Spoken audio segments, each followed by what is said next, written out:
এই ভিডিওতে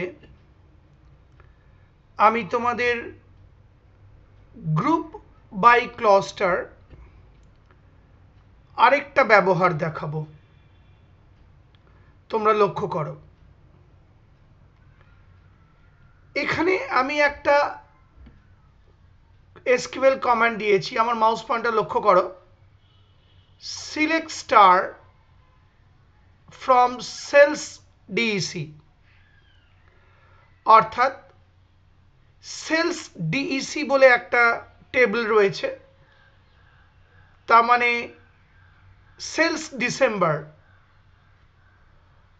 তার মানে ডিসেম্বর মাসে যে সমস্ত বিক্রয় বা সেলসের হিসেব, সেটা সেলস ডিইসি টেবিলটার মধ্যে রয়েছে।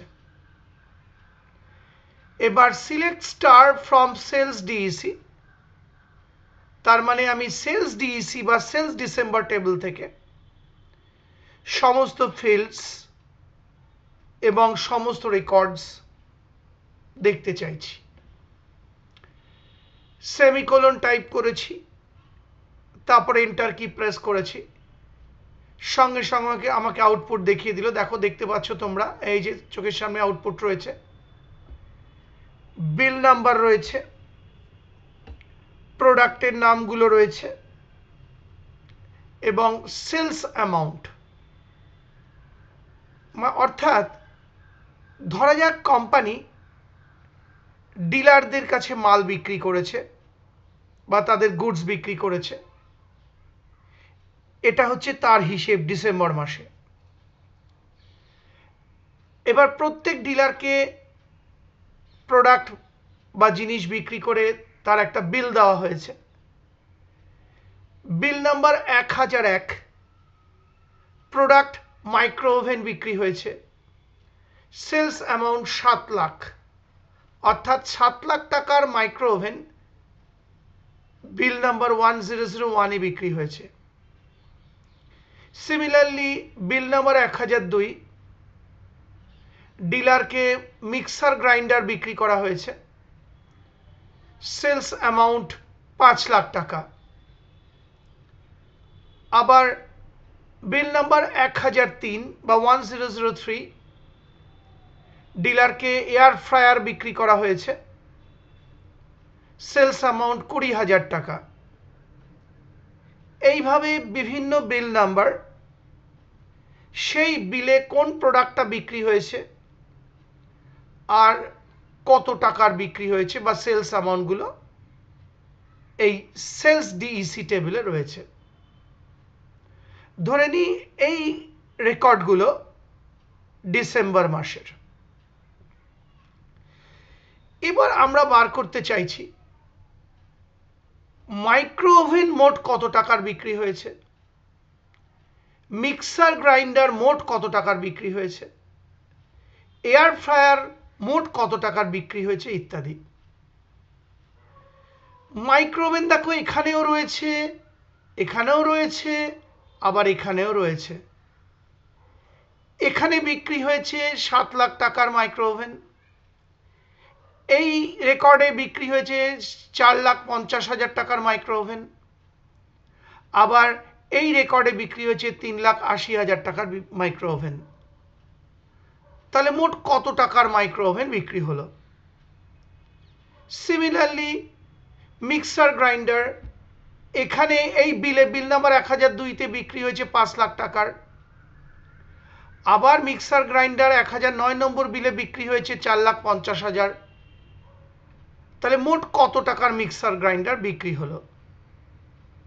এইভাবে আমরা প্রত্যেকটা প্রোডাক্টের আলাদা আলাদা হিসেব চাইছি আমাদের আউটপুটে, মানে প্রত্যেকটা প্রোডাক্ট মোট কত টাকার বিক্রি হয়েছে। এবার নিচের দিকে তাকাও, আমি একটা এসকিউএল কমান্ড লিখলাম, select product sum sales from sales DEC group by product, অর্থাৎ সেলস ডিইসি টেবিল থেকে আমি প্রোডাক্ট দেখতে চাইছি, সেলস অ্যামাউন্টগুলোর যোগফল দেখতে চাইছি, কিন্তু প্রোডাক্টের ওপর গ্রুপ করে। তাহলে এবার গ্রুপ বাই ক্লজ কি করবে? প্রোডাক্ট ফিল্ডে যে যে ভ্যালুগুলো একই রকম, অর্থাৎ যে যে প্রোডাক্টের ভ্যালু এক বা একই প্রোডাক্ট, সেগুলোর গ্রুপ তৈরি করবে। আবার বলছি, গ্রুপ বাই ক্লজ প্রোডাক্ট ফিল্ডে যে যে প্রোডাক্ট একই, অর্থাৎ যে যে ভ্যালু একই ভ্যালু, সেগুলোর গ্রুপ তৈরি করবে। অর্থাৎ ওপরে দেখো মাইক্রোওভেন মাইক্রোওভেন মাইক্রোওভেন, এদের একটা গ্রুপ তৈরি করবে। আবার মিক্সার গ্রাইন্ডার দু জায়গায় আছে, এদের একটা গ্রুপ তৈরি করবে। এয়ার ফ্রায়ার তিন জায়গায় আছে, এদের একটা গ্রুপ তৈরি করবে। প্রেসার কুকার একবারই আছে, তার নিজের একটা গ্রুপ হবে। টোস্টারও একবারই আছে, তার নিজের একটা গ্রুপ হবে। অর্থাৎ প্রত্যেকটা প্রোডাক্টের আলাদা আলাদা গ্রুপ তৈরি করবে গ্রুপ বাই। এই আমি সেমিকোলন দিয়েছি, এন্টার কি প্রেস করেছি।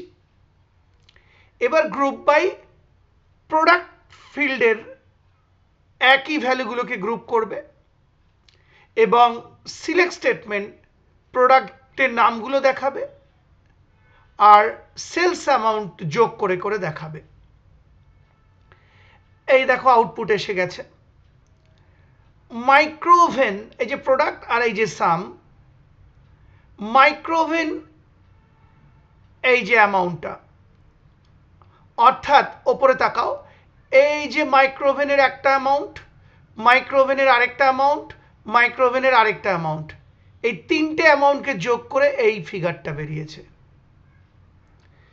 সিমিলারলি মিক্সার গ্রাইন্ডার বলছে এই 9,50,000, অর্থাৎ ওপরে তাকাও, মিক্সার গ্রাইন্ডার এখানে 5 লাখ টাকার রয়েছে, আবার দেখো মিক্সার গ্রাইন্ডার 4,50,000 রয়েছে। তাহলে এই দুটোকে যোগ করে, মানে এই মিক্সার গ্রাইন্ডারের ভ্যালুটা আর এই মিক্সার গ্রাইন্ডারের ভ্যালুটা যোগ করে এই দেখো উত্তর এসছে মিক্সার গ্রাইন্ডার 9,50,000। সিমিলারলি এই দেখো এয়ার ফ্রায়ার, এই দেখো এয়ার ফ্রায়ার, এই দেখো এয়ার ফ্রায়ার, এই তিন জায়গার এয়ার ফ্রায়ার তো গ্রুপ হয়ে গেছে, হয়ে এই তিনটে এয়ার ফ্রায়ারের মানগুলো, অর্থাৎ এইটা এইটা আর এইটা, এই তিনটে ভ্যালুকে যোগ করে এয়ার ফ্রায়ারের টোটাল সাম এসেছে 7,50,000 বা এই ফিগারটা। প্রেসার কুকার একবারই আছে, সুতরাং প্রেসার কুকার গ্রুপে একটাই প্রেসার কুকার আছে এবং 4,70,000 একটাই ভ্যালু, যোগ করে 4,70,000ই হচ্ছে। এই দেখো 4,70,000 প্রেসার কুকার। টোস্টারও একবারই এক্সিস্ট করছে, সুতরাং টোস্টার গ্রুপে টোস্টার একবারই এসেছে এবং তার সেলস অ্যামাউন্টের সাম ওই একই রয়েছে 5,50,000। তার মানে মাইক্রো ওভেনের একটা গ্রুপ হয়েছে, হয়ে সেলস অ্যামাউন্ট যোগ হয়েছে। মিক্সার গ্রাইন্ডারের কোথায় গেল? এই যে একটা মিক্সার গ্রাইন্ডার, এই যে মিক্সার গ্রাইন্ডার আলাদা গ্রুপ হয়েছে, হয়ে এই দেখো তলায় মিক্সার গ্রাইন্ডারের টোটাল এসছে সাম বা সেলস অ্যামাউন্ট। এয়ার ফ্রায়ারের একটা আলাদা গ্রুপ হয়েছে, হয়ে এয়ার ফ্রায়ারের সেলস অ্যামাউন্টগুলো যোগ হয়ে এই দেখো এয়ার ফ্রায়ারের টোটাল এসছে। সিমিলারলি প্রেসার কুকার একবারই আছে, তাই প্রেসার কুকারের অ্যামাউন্ট, সেলস অ্যামাউন্টটা যা আছে তাই এসছে যোগ হয়ে। টোস্টারও একবারই আছে, তাই টোস্টারের সেলস অ্যামাউন্টের যোগফলও একই এসছে। তার মানে প্রোডাক্ট ফিল্ডে সব যে ভ্যালুগুলো আছে তাদের আলাদা আলাদা আলাদা আলাদা গ্রুপ করা হয়েছে, হয়ে সেলস অ্যামাউন্টগুলো যে যার যোগ হয়ে যোগফল দেখাচ্ছে।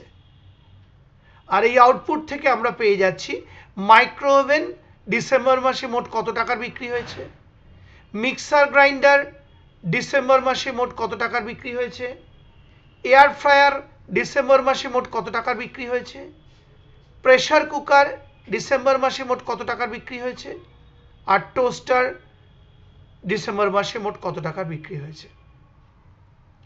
তাহলে বুঝতে পারলে গ্রুপ বাই ক্লজ এই প্রোডাক্ট ফিল্ডের সেম ভ্যালুগুলোকে একটা গ্রুপ বানিয়ে নিয়েছে আর প্রত্যেকটা গ্রুপ বানিয়ে তাদের সেলস অ্যামাউন্টগুলোকে আলাদা আলাদা যোগ করে আমাদের যোগফলটা দিয়েছে।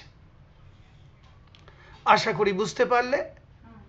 সেই সঙ্গে গ্রুপ বাই বুঝিয়ে আমার এই ভিডিওটি শেষ হলো।